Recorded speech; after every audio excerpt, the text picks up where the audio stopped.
Bilang sama dia kampret. Berani. Jangan emosi kayak begitu. Ya, kenapa? Tapi kan semua ada tata keramanya, ada tata caranya, ada undang-undangnya. Terus bisa bilang wow gitu. Ibu sudah. Oke. Bisa bilang wow gitu. Ambil suamimu sini disebut sama saya. Kamu usah hadapin suami saya. Lalu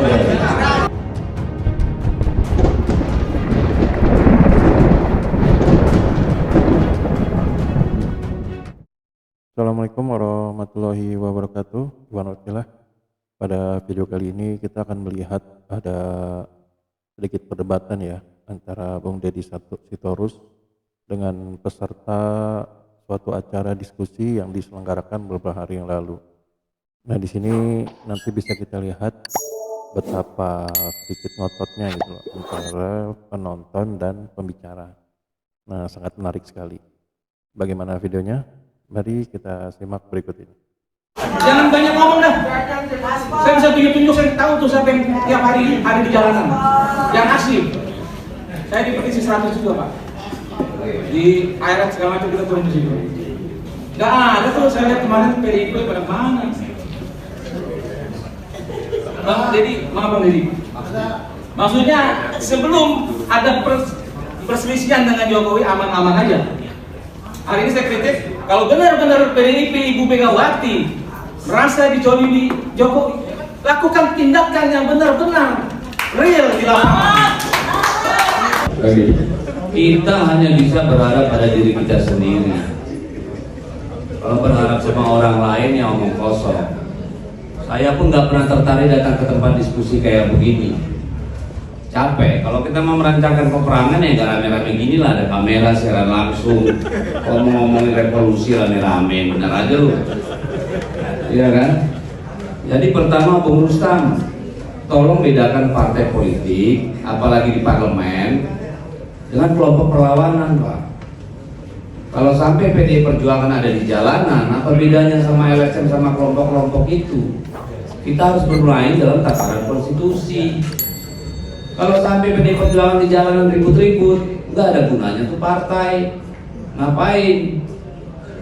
Kan gitu. Tapi sekarang pun kita sedang memanasi otot partai. Tiap hari kita memanaskan satgas partai di berbagai kota besar.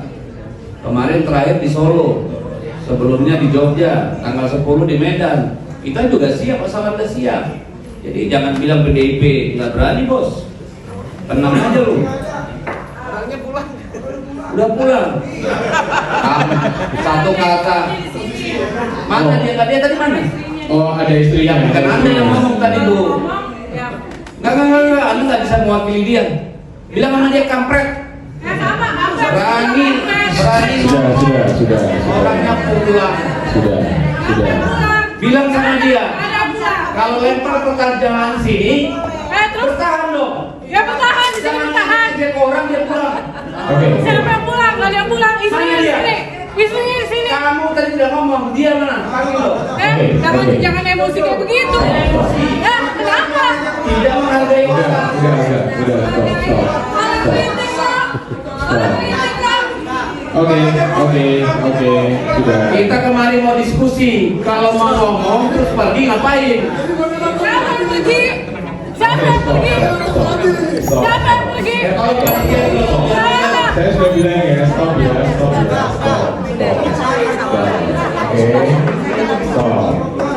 Oke. Mentah-mentah anggota dewan ya? Stop. Mentah-mentah wakil rakyat ya? Terus punya apa? orangnya mana yang ngomong tadi sini? Oke, stop. Sudah. Stop. Oke, kita pindah. Ibu diam dulu.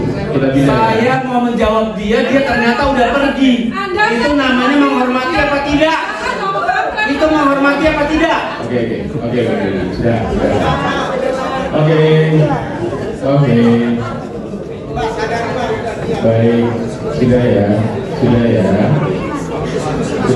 nggak usah dijawab. Iya, nggak apa-apa. Tadi saya kaget kok tiba-tiba udah nggak ada. Ya. Siapa yang ngomong? Oke, lanjut. Saya mau menjelaskan begini. Apakah PD Perjuangan hanya karena berbeda pada Jokowi menjadi kritis? Silakan dicek dari 2014. Silakan cek TV Parlemen. Silakan cek bagaimana yang namanya Effendi Simbolon dan yang lain-lain harus berhadapan dengan partai karena kritis terhadap Jokowi. Jadi kalau dibilang hanya karena sudah berbeda dengan Jokowi baru kita kritis, ntar dulu. Oke. Rekam jejak ada. Ya, sudah. 2019 juga sama. Oke, nggak usah. Saya kan menjawab, kita kan nggak cuma menjawab. Jadi, apakah DPR harapan kita untuk mengubahnya? Enggak, orang udah disandra kok. Nggak usah partai lain, PD Perjuangan ditodong juga kok kepalanya. Dengan kasus, dengan ini, dengan itu. Jadi jangan dikira orang nggak ngomong gagah-gagahan karena ada kepentingan. Enggak. Silakan Anda tonton TV Parlemen. Lihat, apakah benar PD Perjuangan hanya duduk manis? Enggak, Pak. Ya. Tapi kan semua ada tata keramanya. Ada tata caranya. Ada undang-undangnya.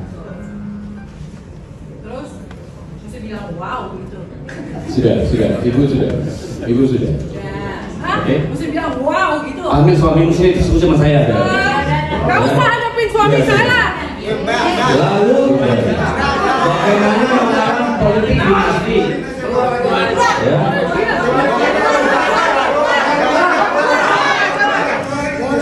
Oke, sudah.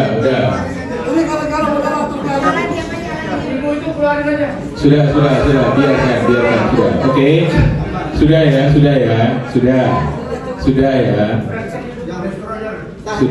Oke, sudah.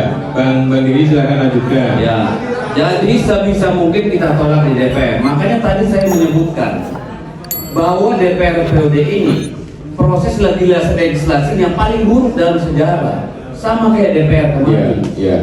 Karena tidak ada lagi proses pelibatan masyarakat, tidak lagi diskusi di komisi-komisi, langsung main ketok di balik. Baik. Itu kenapa saya sebut yang paling jelek. Ya. Jadi kalau di mana DPR, Pak, DPR itu nggak tunggal. Walaupun PD Perjuangan paling banyak anggotanya, tapi bukan penguasa DPR.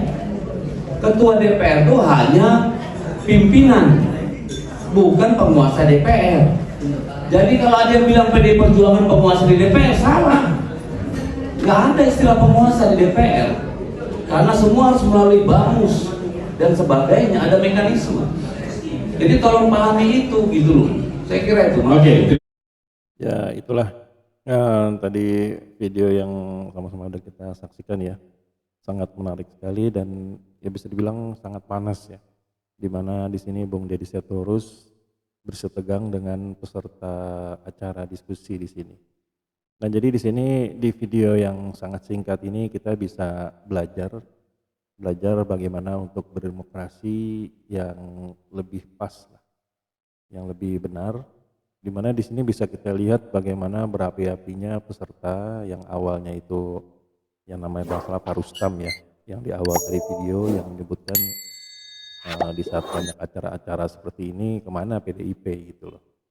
Dan akhirnya dijawab oleh Bung Deddy Sitorus, PDIP tidak bisa disamakan dengan LSM yang selalu ada di jalan-jalan, tapi mereka memang berjuangnya di parlemen. Dan di sini memang kita bisa melihat sebetulnya Bung Deddy Sitorus ini ya sudah bisa menempatkan dirinya perbedaan antara pembicara dengan peserta, di mana beliau di sini tetap berusaha untuk fokus, berusaha tetap profesional untuk menempatkan dirinya seperti apa yang diminta oleh penyelenggara, di mana di sini dia tetap berbicara dengan seperti apa yang diminta oleh panitia sesuai dengan topik yang dilaksanakan, yaitu tentang revolusi. Nah, yang cukup menariknya di sini yang nggak panas ya bisa dibilang dari istri Pak Rustam ini ya, yang mengaku istri dari yang disebut kampret oleh Bung Deddy Sitorus tadi, karena memang ya memang nggak sopan sih ya, habis nanya terus ngilang gitu. Nah terus di saat Deddy Sitorus kayaknya kecewa dengan Pak Rustam tadi, tiba-tiba istrinya itu datang, bahkan saya cukup kaget gitu, di sela-sela Bung Deddy Sitorus itu ngomong, si Ibu Tri ngomong, terus gue harus bilang wow gitu. Ya cukup Ya dibilang lucu-lucu, dibilang kaget-kaget, ya dibilang ya di sini beliau ini bisa dibilang ya jadi merusak acara gitu. Yang dimana peserta lainnya ingin mendengarkan tanggapan atau statement-statement dari para dari para politisi, yaitu diantaranya Bung Deddy Sitorus dan Bung Refli Harun. Ya itulah menariknya negeri kita dan demokrasi ya, di mana antara rakyat dan pejabat di situ bisa sama-sama berbicara. Namun perbedaannya untuk mereka yang tidak punya partai ya berbicara hanya di jalan seperti saya sekarang ini di channel-channel ataupun di media sosial. Sedangkan mereka untuk para pejabat anggota dewan yaitu berbicaranya di parlemen. Nah seperti itulah yang dijelaskan oleh Bung Deddy tadi, ya agak sedikit ada pelajaran ya untuk kita semua ya. Nah demikianlah Hidden Project pada kali ini. Bila memang ada yang ingin disampaikan oleh penonton, silahkan tuliskan di kolom komentar ya. Bila memang kami ada salah kata, kami mohon maaf. Wabillahi taufiq wal hidayah. Wassalamualaikum warahmatullahi wabarakatuh.